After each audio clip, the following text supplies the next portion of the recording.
Chapitre 20. L'île entière marchait. Jamais je n'avais vu tant de gens marcher. Sauf peut-être le 11 août 1999, lorsque la France était sortie de chez elle, lunettes noires sur le nez, pour regarder l'éclipse du soleil, cette drôle de nuit au milieu du jour. Tout le monde marchait. Même les vieux, tant bien que mal, courbés sur leurs cannes ou poussés dans d'invraisemblables carrioles. Même les malades ou les bébés, portés dans les bras. Ils marchaient vers le sommet de la colline, le genre d'endroit que Nécrole avait, sous peine de mort, interdit. Je me joignis au mouvement, bientôt rejointe par Dany Leroux. Personne ne manque le rendez-vous, on dirait. Personne, sauf les morts. Et encore, si on avait de meilleurs yeux, je suis certain qu'on les verrait parmi nous. Ces pèlerinages sont fréquents chaque grande marée. Mais alors pourquoi vous éloignez-vous du rivage? Et pourquoi montez-vous sur cette colline? Chez moi, en Bretagne, c'est plutôt le bord de l'eau qui nous intéresse. Nous sommes des subjonctifs, Jeanne, pas des pêcheurs de crevettes. À propos de subjonctifs, je viens de rencontrer des hommes d'affaires. Ceux qui travaillent avec ton frère? Comment savez-vous ça? Je sais beaucoup de choses. Alors, ces hommes d'affaires, que veux-tu apprendre sur eux? Ce sont aussi des subjonctifs? Les subjonctifs sont des êtres humains comme les autres, Jeanne. Il y en a qui rêvent pour eux-mêmes, seulement pour eux-mêmes. Et puis d'autres qui monnaient leurs rêves. C'est la vie, Jeanne.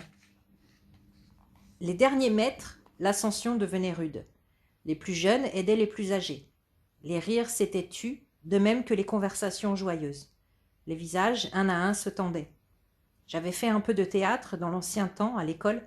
Cette gravité soudaine, cette crispation des lèvres et des yeux ressemblait au trac qui précède le lever du rideau.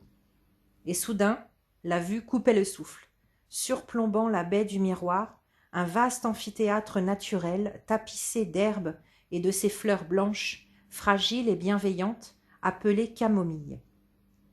On dit que, bouillie dans l'eau, elle libère une substance qui apaise les yeux.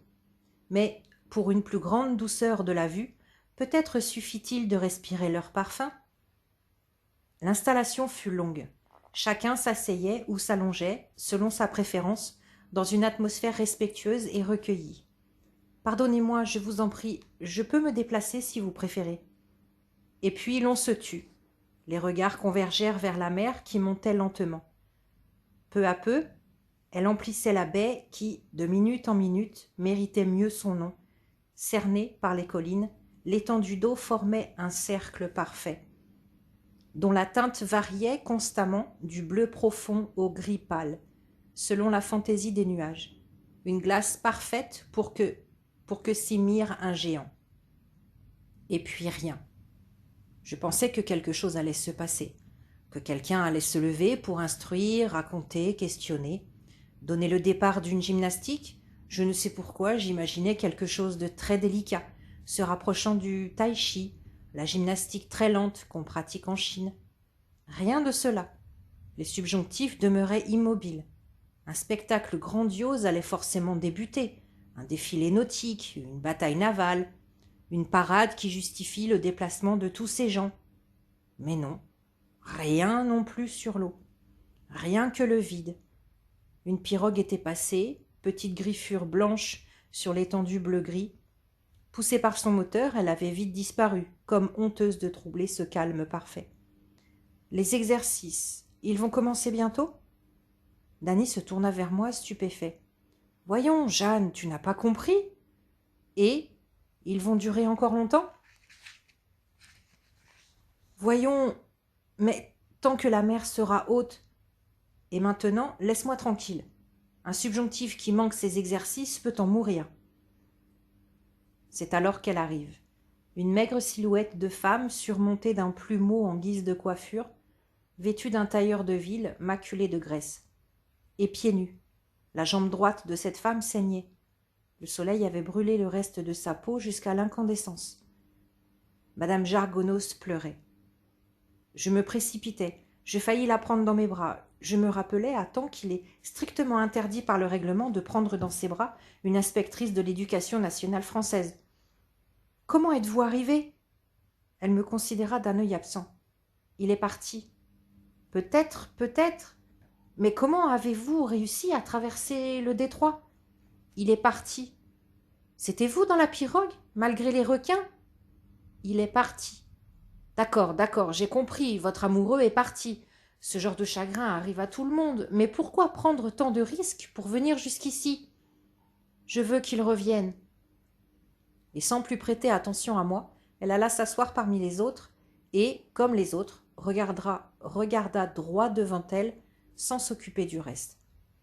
La mère ne montait plus, jamais je ne l'avais vue si sage, parfaitement immobile et ronde, et tout à fait silencieuse, aucun ressac, pas la moindre ride. Mais quel était ce murmure qui soudain m'entourait? On aurait dit que tous les regardeurs de mer s'étaient en même temps mis à prier. Un chuchotement géant, un chantonnement sourd, semblable à celui des églises.